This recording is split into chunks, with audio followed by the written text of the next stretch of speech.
Саламатсыңарбы, урматтуу окуучулар? Бүгүн орус тилдүү класстар үчүн кыргыз адабияты сабагы. Сабакты даярдаган Гүлбарчын Мамытбекова. Нарын облусунун Актала районундагы Шүкүрбек Бейшеналиев атындагы орто мектебинин кыргыз тили жана адабияты мугалими. Бүгүнкү сабагыбыздын темасы Түгөлбай Сыдыкбековдон өмүрү жана чыгармачылык жолу. Алгач силерди сабактын максаттары менен тааныштыра кетейин. Сабакта Түгөлбай Сыдыкбековдон өмүрү жана чыгармачылык жолу боюнча билим аласыңар. Ой жүгүртүүңөрдү өстүрүп, алган билимди туура пайдаланууга көнүгөсүңөр. Бири-бириңердин иш-аракетиңерди сыйлоого жана туура баалоого тарбияланасыңар.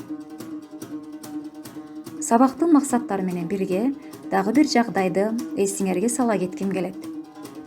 Биздин окуулар аралыктан өтүп жаткандыгына байланыштуу бири-бирибиздин ой-пикирибизди аралыктан кунт коюп угууга жана оюбузду эркин айтууга баарыңарды чакырам. Бул биздин сабак учурундагы сактай турчу эң негизги эрежелерибиздин бири болуп саналат.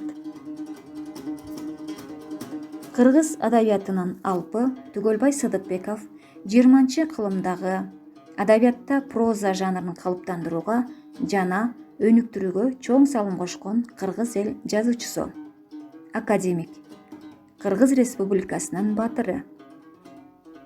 1912-жылы Ысык Көл облусуна караштуу Түп районундагы Кең Суу айылында туулган. Билимге карай жолдо. Түгөлбайдын апасы Айымкан 17 бала төрөп, тилекке каршы чечектен 7 уул, 4 кызы аз убакыт ичинде эле каза болот.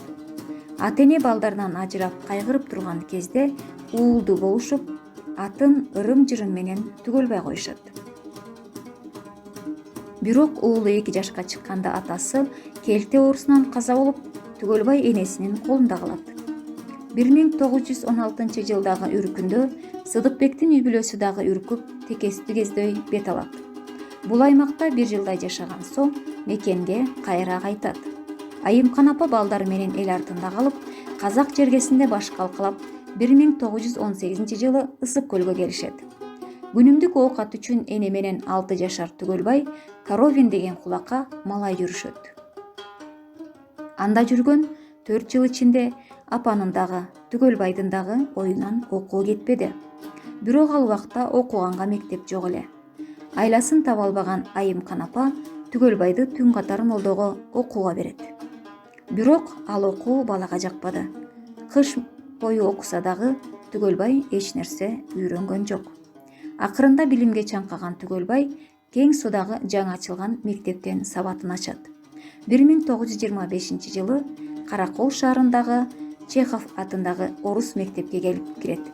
Мына ушул жерден орустун улуу жазуучуларынын ысымдары, чыгармалары менен таанышат. Арадан 1-2 жыл өтүп, баштагы араганда Түгөлбай орус тилин кыйла өздөштүрүп, кадыресе окуп калган болот. 1929-жылы Түгөлбай Сыдыкбеков Фрунзе шаарындагы айыл чарба техникумунда окуп, аны бүткөндөн кийин ошол эле жылы жаңы ачылган Ашхабадтагы Орто Азиялык зооветеринардык жогорку окуу жайга тапшырат. Сүзөктүү дарт, өзөктүү оору анын жогорку окууну бүтүшүнө жолтоо болуп, айласыз таштайт. Түгөлбай Сыдыкбеков жеке жашоосунда дагы, адабиятта дагы бактылуу өмүр кечирди. Чыгармачылык жактан дагы жазуучунун сапары жемиштүү болду. Анын кыргыз адабиятында калтырып кеткен көп эмгектери дүйнөлүк жана улуттук адабияттын баалуу мурастарынан болуп калды. Жазуучу чыгармалары аркылуу кыргыз адабияты үчүн эбегейсиз эмгек жаратты. Түгөлбай Сыдыкбеков таланттуулугу, билимдүүлүгү, эмгекчилдиги, сөзмөрдүгү менен кыргыз адабияттын көркүнө чыгарды. Ал калыс, ак ниет, элдин баарына жакшылык каанагалаган нарк населдүү, жайдарын үнөс адам болгон. Жазуучунун алгачкы чыгармачылык сапары поэзиядан башталган. 1930 жылы 1 май күнү Ленинчил жаш газетасына «Булар кимдер» деген ыры жарыяланган.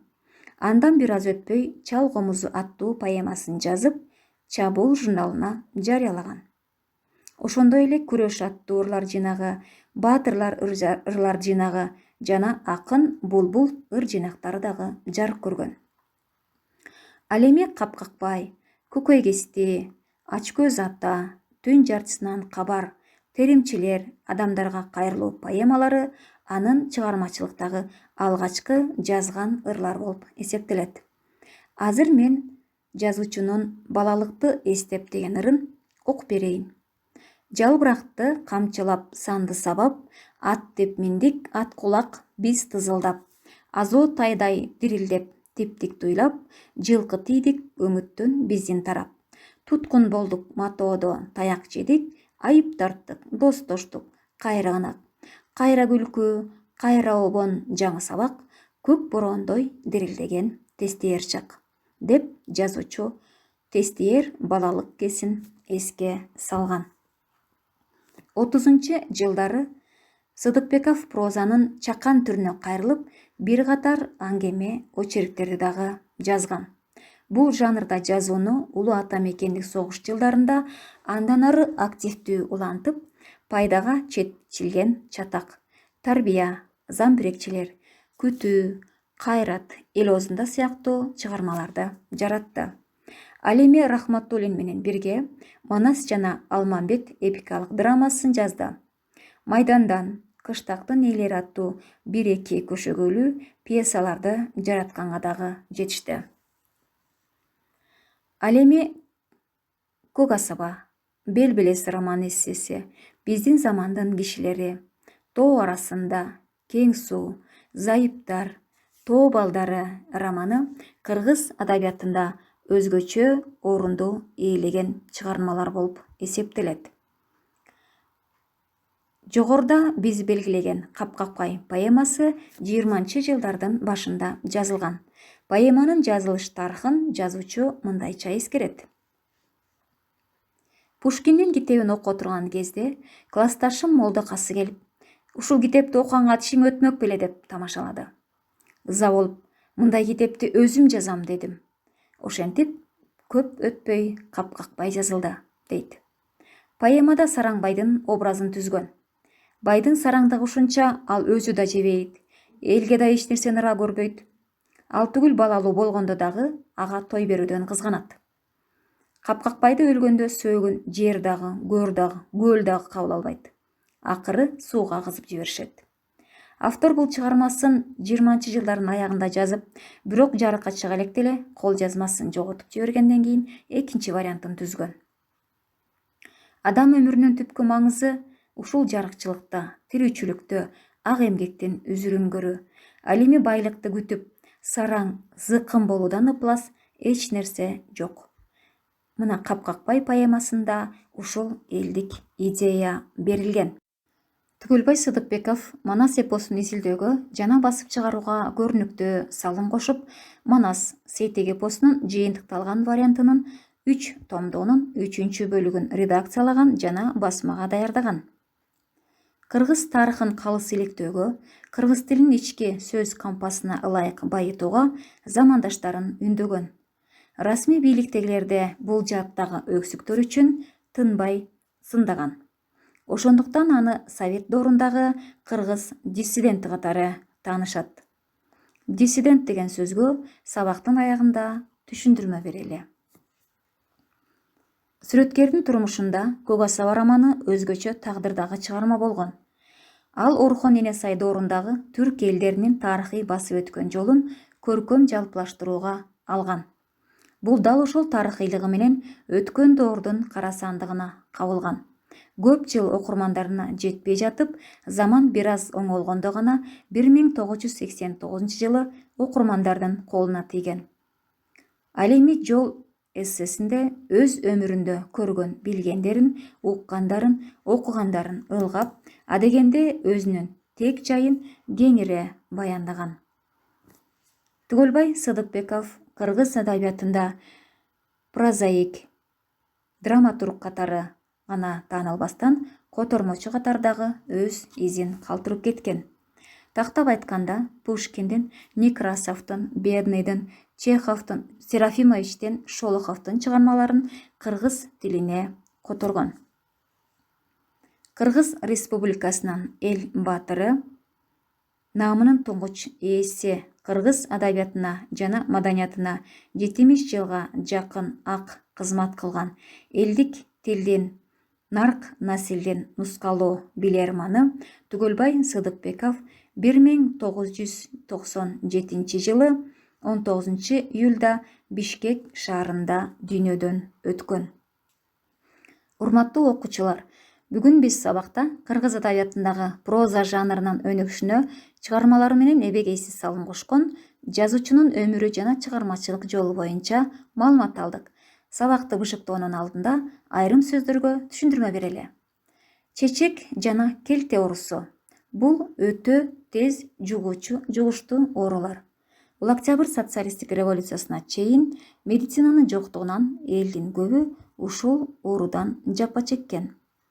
Ал эми үркүн тууралуу айта турган болсок, 1916 жылы кыргыз эли Россия империясынын колониялык бийлигине каршы өз алдынчалык үчүн көтөрүлүшкө чыккан. Ал Орто Азия, Казакстандын кеңири аймагын кучагына алган. Падышалык аскерлердин ырайымсыз кысымына туруштук бере албасына көзү жеткен эл жан айласы кылып ата журттан качууга аргасыз болгон. Ошентип кеч күздө кайгылуу үркүн трагедиясы башталган. Эл Кытайга үрккөн. 1916 жылдагы кайгылуу окуя кыргыз элинин 19-кылымдын экинчи жарымы, 20-кылымдын башындагы улуттук боштондук кыймылдарынын эң ириси. Ал элдин эсинде үркүн деген ат менен түбөлүккө сакталып калды.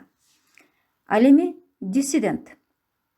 Бул карама каршы ой пикирдеги же башкалардын ою менен макул эмес адамдар.